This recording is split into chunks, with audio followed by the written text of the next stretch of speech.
Welcome. I'm the Deadwood Jedi, and today we have another Raid Shadow Legends video. I am in my account. We are going to be doing a champion spotlight on a champion I think is super cool, Rowan. Another one of those Void epics, another champion reworked recently in the latest patch by Plarium. I think she is really cool. Now, is she great? You know what? Here's the thing. Epic champions shouldn't be great. They should be really good. And I do think she is really good. And I think she can be used in a variety of places. She's probably outclassed by several champions, but I think that she has a pretty solid place in this game. But you're going to have to be a little careful using her. She's a little bit on the squishier side. In any case, let's go ahead and check out the champion. I'm going to give her a quick, give you guys a quick look at what she's like, and then we'll take her into some places. All right, guys, so here's Rowan. I do think she looks pretty cool. I love, hey, it's finally a champion, female champion that has clothes on. What a trip that is. She still looks great, and the armor's awesome. I like the half kilt thing going on here. I'm a big fan of asymmetrical with this stuff. I think she looks pretty dope, quite frankly. I love the double swords, the helmet, and everything. I think it's really nice. As far as her kit goes, she has an interesting one, right? She does a lot of things that don't seemingly synergize well together, but it makes for an interesting champion. She has this on this A1, has a heal reduction ability, books up to 70% chance, damage based on attack and speed, which is interesting. The only champion I think that has speed as part of their attack base. She hits okay. It's not like it's a crazy hard hit, and I have her pretty fast, so I'm not sure speed's a super huge factor in that. Scourge, her A2, attacks 3 times at random, and each one has a 40%, books up to 60% chance to place a stun. Now, stun is always really strong, so this tells me she's a dungeon champion, and I think that's actually a pretty good place for her. She is quite good with those stuns. Just her kit in general is good for dungeons, but that's a pretty solid ability. 3 attacks is going to do some damage, and then the very last, Blade Surge, 4-time attack. Each has 50% chance, books up to 75 of placing a 5% poison debuff. Now, that is really good. 4 attacks, 75% chance to place poison. That means you're getting on average 3 poisons every time she uses that ability. That's really nice. And each of these books down to a 3-turn ability, which is also really nice. Her aura, 50% accuracy in faction crypts. I don't care about faction crypts, and I don't care about accuracy there. I have plenty of champions to choose from, but, you know, it's a thing. She has one at least. So she has 3 decent abilities. Now, do they synergize? Really good question. Blade Surge, placing all those poisons, well, that's great against bosses, right? Placing 4 poisons at a time, 3 to 4 poisons, that's great. What against mobs? Well, I don't know, 4 random attacks? Or attacking 1 enemy 4 times, so she can place it on 1 enemy, but it's 1 enemy. So less helpful there. Scourge is great. This is great against the mobs, right? 3 hits at random, each one has a pretty good chance of placing a stun. That's hard to be angry at, right?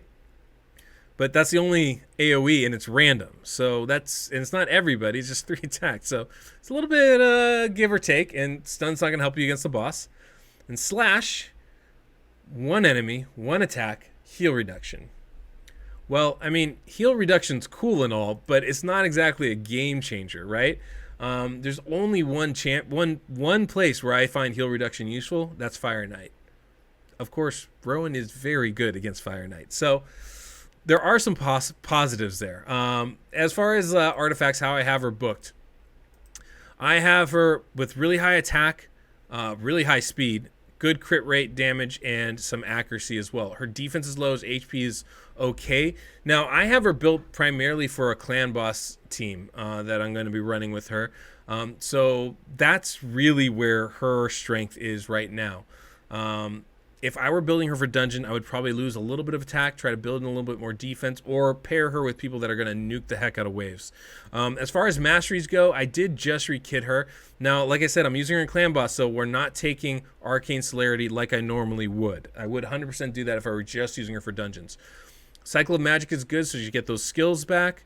Laura Steel is good just so she can go a little bit faster, and I want the sniper for the extra chance to debuff, and I want Master Hexer for the chance to extend them. Even though it doesn't work with the stuns, the poisons it's going to be great, the heal reduction will be good. As far as offense, this is kind of a blend build. One, she's not a crazy nuker, so I don't think you're going to benefit from Flawless Executioner or Helm Smasher. as much as you're going to benefit from Giant Slayer, no matter where you take her, I think Giant Slayer actually is probably a better choice. I did want to take Whirlwind of Death so she can continue to get faster as people die. But I ended up taking Bring It Down to increase the damage with max HP. I ended up taking Kill Streak so she does more damage as she kills people. And normally I would take Methodical, but I would prefer to take Sniper and Master Hexer because I'm using her for Clan Boss and I want those poisons to land. So that's kind of the issue there as far as the Mastery build goes. But that's her. That's how I built her. Let's go ahead and take her into Dragon. We can see what kind of damage she does. Okay, let's go ahead and take her into the Dragon here. And we'll go ahead and replace Suwai, another champion I think I just showed recently. And then we got Rowan there. So we can kind of see how Rowan does here. We got a couple things. So we can use Arbiter's increased attack ability and really see the kind of damage she does. We'll go ahead and start with her A4. There is no decreased defense, so just keep that in mind. But there we go. All right, does okay damage, nothing spectacular. But let's get the decreased defense on and we'll see exactly how well we do there. But those poisons are nice, to be sure. Just go ahead and start wiping out this mob here as much as we can. And then let's go ahead and see this one here. This is going to be that A2 ability, the one with the random stuns. So we got 2 stuns out. You can see not a lot of damage. Her primary role, as far as I can tell, is not to do damage so much as it is to just put up these debuffs, which is kind of a strange role because the debuffs are sort of all over the place, quite frankly. You can see she's pretty squishy there. I do have her built for attack, so like this is if this is what she's doing, that's not a great sign as far as her damage capabilities here. But you know, all right. So we're able to get through that. Let's see with the second round here. Give her another increased attack buff. Let's see how this A1 does against crossbowmen.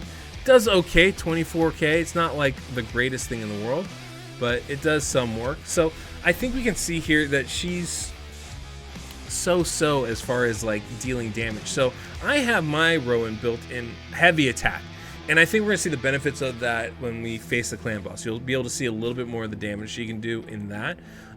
But as far as the dungeons go, I don't think you actually want to build her very attack heavy. I think what you want to do is you want to use her for the debuffs then. So you're building her more with defense, you're building her more with HP, and just letting the poisons really do the work and the Giant Slayer procs do the work for you. See, 37k is okay on that A1, but it's nothing to write home about. Now we get to see what she does against the boss here. That's her A1. I am more curious about this. We do have decreased attack on now. And you can see those are the 4 hits. We're doing about 15k a pop. So 60k total on a 4 attack. It's nothing really to write home about. But what is great is we got 4 poisons on the dragon boss. That's pretty significant. So I think in that respect, pretty good. Now you can see there we got 67k on that A1. Once we get decreased defense and weaken up, all of a sudden the damage potential of Rowan becomes a lot harder. Of course, I mean, A4, we're still not doing great stuff there. You know, 30k there at the A2, it's okay. But let's go ahead and try her in Fire Knight, where I think she's actually, this is probably her best dungeon. Now, like I said, she's not going to be great against these waves. Like, that's why we have other champions here for that.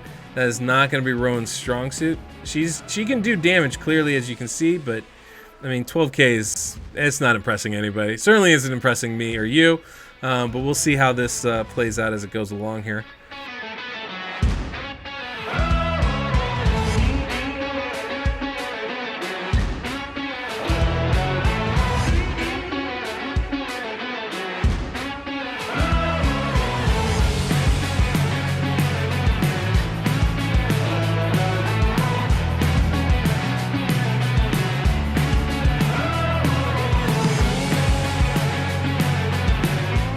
Okay guys, so here we are at the boss. We're gonna see if Rowan can do some work. She has all those multi-attacks, which is really nice, so hopefully that can help take that shield down just a little bit faster there.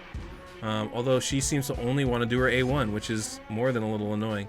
But we got that heal reduction on, which is great. There we go, we start getting that Whew, boy, get those poisons placed on.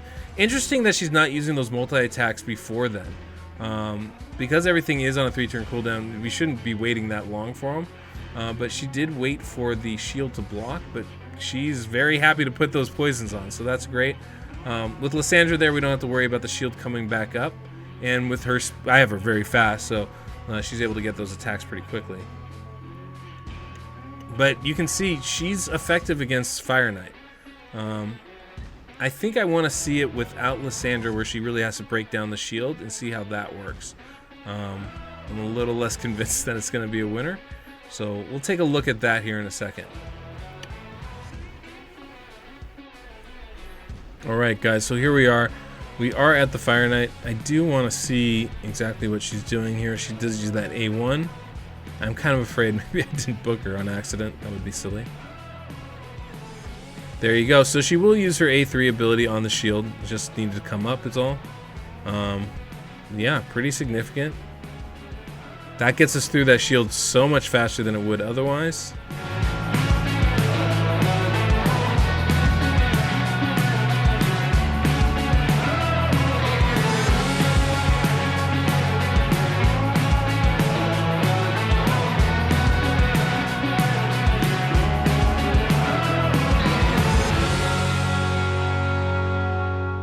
And there we go.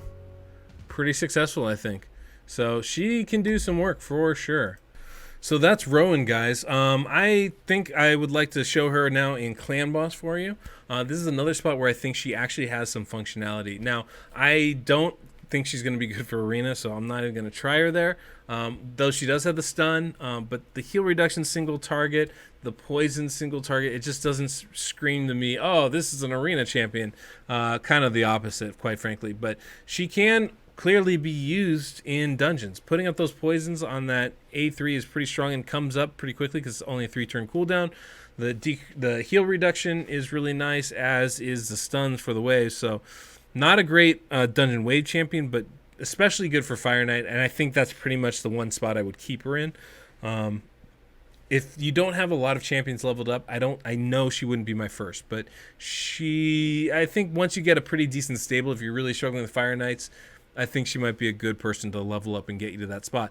Now, I do want to show her in Clan Boss here because I think she can be a good alternate poisoner to a lot of the champions that are out there in meta right now. Now, I would probably recommend only using her for unkillable teams.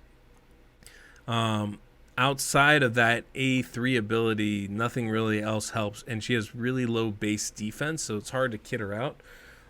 But if you're really desperate for a good poisoner, she is very good at what she does. So let me go ahead and show this Clan Boss team. It's a run for a team I'm going to be highlighting pretty shortly here, so I don't want to spoil too much, but I thought I'd give you a quick preview and you guys can kind of see what kind of damage she does. Bringing Rowan into this Clan Boss team, we're going to see her using her A2 and her A1 ability with the increased attack, and she's going to use all three of them, the A1, 2, and 3, with the decreased defense and weaken on the Clan Boss to get a good view of what she can do. Here she's going to use her A2, and you're going to see the triple hit, 35 to 41,000 damage per hit. You're going to see her A1 in a little bit here. And in general, none of these attacks are going to be super damage dealers. Her primary purpose for this is poison. So here's her A1, does 100k, not bad at all for sure. And that is affected by her speed, which is a nice little twist with her kit. So she is good with faster squads. And so now you're going to see her A3, the poison ability right there. She places 3 poisons, does somewhere between 15 and 20k per hit. All in all, not bad, not exceptional, but definitely a decent champion for Clan Boss. So guys, as you can see, Rowan definitely can put up some poisons, can definitely do some damage. She's not a great damage dealer individually, so she doesn't make that high-end level of poison champion, but she can do a little bit, so she's not a complete waste either. Definitely doing more than like a Frozen Banshee is, so in that sense, better, but obviously Frozen Banshee can put more poisons up over the course of a fight. So all in all, I'm really happy with her. I think she's definitely improved. Not where I would like her. I feel like she should have more utility than just Fire Knight and bad Clan Boss teams, basically. I would not. I think there are way better options, even in the epic tier, even in the rare tier, quite frankly, that I would bring in instead of Rowan 4 clan boss as a poisoner. But she is interesting. I do like using her. I think she's a pretty fun champion to use. I like her animations, her kit. So there are some fun things about her, but in general, if you were to ask me in a vacuum, would she be one of the first champions you level up? I would definitely say no. Is she someone that is going to be a complete waste of resources? I would say probably not. I do feel like you can use her. She's just not going to be top tier for anywhere, basically. But definitely places to find her, and Fire Knight being top among them. So hopefully this video was helpful for you guys. If you found it to be, go ahead, hit the like button, subscribe, hit the notification bell so you know when the next one is. It is always a pleasure talking to you guys. Hopefully this was helpful for you all. Until next we meet, I'm the Deadwood Jedi.